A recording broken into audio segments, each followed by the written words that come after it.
When I was in third grade, I was tested for the Working with the Individual Needs of Gifted Students program, otherwise known as WINGS for those in the know. I was pulled out of class lessons and specials such as PE, art class, or even music class where I was learning to become a recorder prodigy in order to go into this quaint little room where the sweet old lady instructed me through a smorgasbord of intellectually stimulating activities like a Midwestern, non-magical Miss Frizzle. We challenged ourselves through intense memory games, voracious timetable races, and complex puzzles. And after every single session, I was rewarded with a small piece of candy that I took back to class and couldn't help but savor piece by piece in front of the rest of my classmates and friends that were not as privileged as me to go on the same journey. Sometimes I would even encourage them to step it up academically so maybe they'd have the same opportunity. Surely, after all of these sessions, I would have definitely made it in to the Working with the Individual Needs of Gifted Students program, right? Not so much. My teacher informed me that I was just a few percent shy in order to make it in to be an exclusive club member myself. They stated that if my complex problem-solving skills were just a little bit better, I probably would have made it in. I was burdened with this failure through several of my childhood and teenage years until one day. As I struggled to put the key in my front door, the same front door that I've had my entire life, my dad jokingly reminds me of why I couldn't quite make it with the gifted kids. And I thought, well, after I solved the doorknob, all by myself, mind you, are the gifted and talented programs that we have in the status quo really all that they're cracked up to be? After years of reflection and research from today's educational scholars, the simple answer is no. The way that we address gifted students in the status quo, specifically with the gifted and talented programs, is problematic and desperately needs reform. And to be clear, this is not a vindictive response to my third grade trauma, I promise. Today, we'll be addressing the issues of the gifted and talented programs by first understanding what these programs are supposed to do and why they are in place in the first place. Secondly, I will be addressing the biggest issues with the gifted and talented programs, including their discriminatory nature, how these programs are not helping students advance academically, and how these programs cause mental distress. Before we get into the solution, I will also be covering some personal experiences of people that you may know in the gifted program. And finally, I'll be providing many examples of solutions to help solve these issues. In order to truly reform these programs, we first must understand what they are and why they are even in place to begin with. U.S. News states that in general, programs can include enrichment programs where students can explore an area of curriculum more in depth or in a more applied way, or in an acceleration program where students can study areas of curriculum that are above their chronological age. For example, in Kansas, the Wichita Public Schools website cites the general goal of gifted programs in Kansas. They state that the goal of the gifted program is to enhance the general education curriculum, to provide academic challenges, and meet the social and emotional needs of gifted learners so that each student can be successful. Each student's unique needs are addressed in an individualized education plan or an IEP. The same website also cites the best practices in gifted education, stating that services to gifted students should be a balance of instructional time with their gifted peers and their non-gifted peers.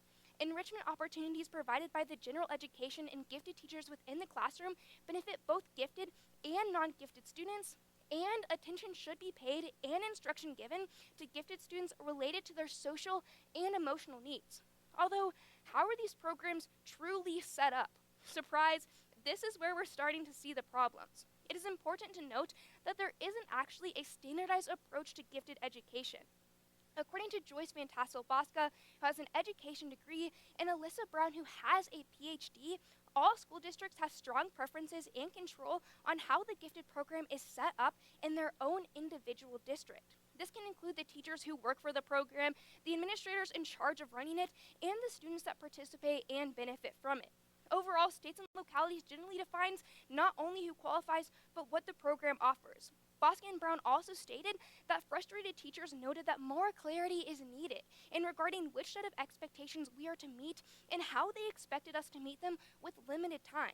Overall, the gifted program serves an essential part of education that makes students successful. Although there isn't any standardization structurally, and districts can pretty much do whatever they want. This leads me to my second point, which I like to call, I got 99 problems with you that will get you saying thank you next. In the status quo, gifted programs has issues with discrimination, they do not help students advance academically, and overall, they are bad for mental health. Although we do not need to see the whole staircase in order to take the first step. Let's first look at the discrimination issues within these programs. According to teachfairamerica.org, black students compared to white students with similar test scores are 66% less likely to be admitted into a gifted program. U.S. News outlines that while black students represent 15% of the population, black students only represent 8% of the gifted student population. More specifically, the New York Times states that in New York City, although 70% of the students in the city school system are black and Latino, 75% of the students enrolled in these gifted classes are either white or Asian American. Isn't that pretty fishy? Overall, according to teachfairamerica.org, we can also see that minorities such as Black, Latinx, and Native American students are also far less likely to even attend a school that has a gifted program to begin with. A report by Purdue University even estimates that 3.6 million gifted children right now in the United States are missing out on the gifted education that they deserve. And unfortunately, even when these minorities are able to get into one of these programs, the NEAG School of Education states that these minorities do not even reap the aforementioned slim academic improvements as their white and Asian peers. That gets a boo from me. Although, don't get me wrong, even though it is extremely unfortunate that these students are being discriminated against, they are not missing out on a lot of academically advancement opportunities. According to the NEAG School of Education, a large survey of 2,000 elementary schools found that these programs were not focused on moving gifted students to more advanced topics. More specifically, they found that the accelerated math instruction ranked 18th out of 26 items that the gifted programs could focus on. According to the Gifted Child Day, teachers even found that these gifted programs lacked importance and were not sufficiently differentiated from the traditional curriculum used by most students. Despite this evidence, the proof is in the pudding that these programs are not substantially helpful academically. According to the Hetchinger report in 2021, they state that reading scores were only slightly improved after students were admitted into one of these gifted programs and received enhanced instruction, moving from the 78th to only the 80th percentile. Math improvement was only 1/3 of this. There were also no improvements detected in how motivated or engaged students were, how much they paid attention, or how much they listened in their core classes. Gifted and talented students were also cited to not even outperform the students that were just below the cutoff for gifted education, even though these students received enhanced instructions. As my art teacher in elementary school would distastefully say, bummer. Now, that was 2 strikes, but the 3rd strike on the gifted program is the mental health issues that it brings. The gifted kid burnout trend that you may have seen on TikTok is no joke. In a study published in the Gifted Child Quarterly, researchers studied 121 gifted children for 11 years. They found that the high-achieving students were overextended, overcommitted, and overwhelmed by all the academic work and extracurricular activities that they were involved in. Gifted and talented programs lead students to feel like they have too much on their plate and have to devote more time to their academics.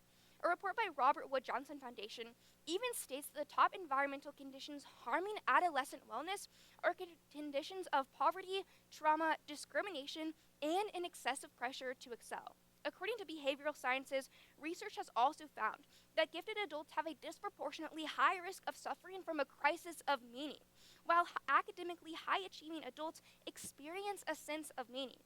This research also found that gifted adults have lower resilience or the ability to cope with and bounce back quicker from adversity. It's also important to note that if a student does not want to be in the gifted program to begin with, they should not be forced to. At the end of the day, it's supposed to help the student, not hurt them.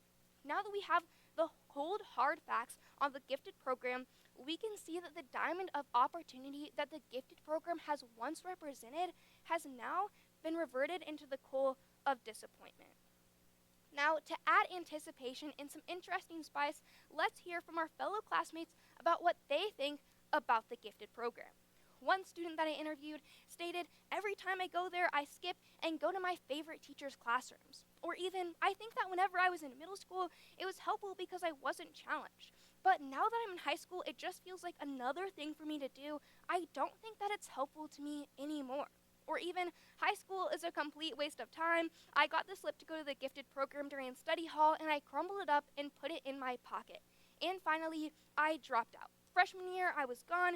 It was not helping me.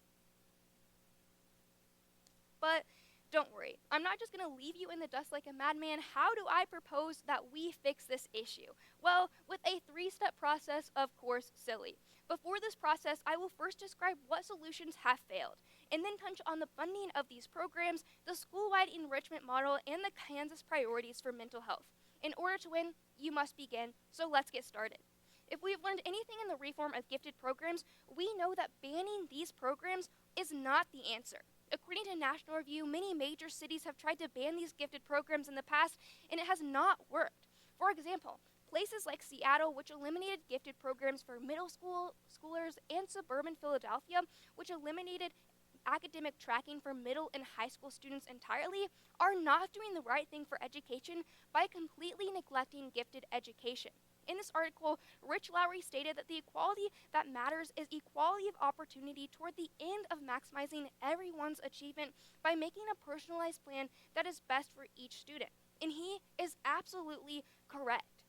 In order to make a personalized plan for each student, we must make sure that these programs are properly funded in the first place. Remember how in my 99 Problems With You point, I talked about how 3.6 million gifted children don't have access to a gifted education?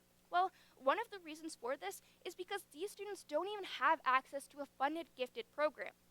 According to the College of DuPage, funding for gifted programs today is inadequate and upsetting. The National Association for Gifted Children in 2009 notes that the federal government provides only 2 cents of every $100 spent on education to gifted children. For a program that is so integral to so many schools, this statistic is quite staggering. The first step that we must take in reforming these gifted programs is to properly fund them all so all students have access to one. Once we fund these programs properly, we can implement standardized principles of models such as the school-wide enrichment model, or SEM. According to the University of Connecticut, originating in Washington, D.C. schools and used in over 4,000 schools globally, the school-wide enrichment model is created by 2 professors, Joseph Renzulli and Sally Reyes, at the University of Connecticut's Niag School. The school-wide enrichment model broadly follows 3 main principles. Number 1, to develop talent in all children. Number 2, provide a broad range of advanced level enrichment experiences for all students. And number 3, provide advanced follow-up opportunities for all of young people based on their strengths and their interests. The professors that created this program acknowledged the need to diversify the program overall instead of just completely abolishing it. They also realized that they need to broaden and diversify the typical concept of giftedness by measuring qualities that go beyond standardized tests. Small group instruction time and project-based learning is also prioritized in the execution of SIM so students are able to pursue their own individual passions. And luckily, the research that has been done over the school-wide enrichment model has largely been positive.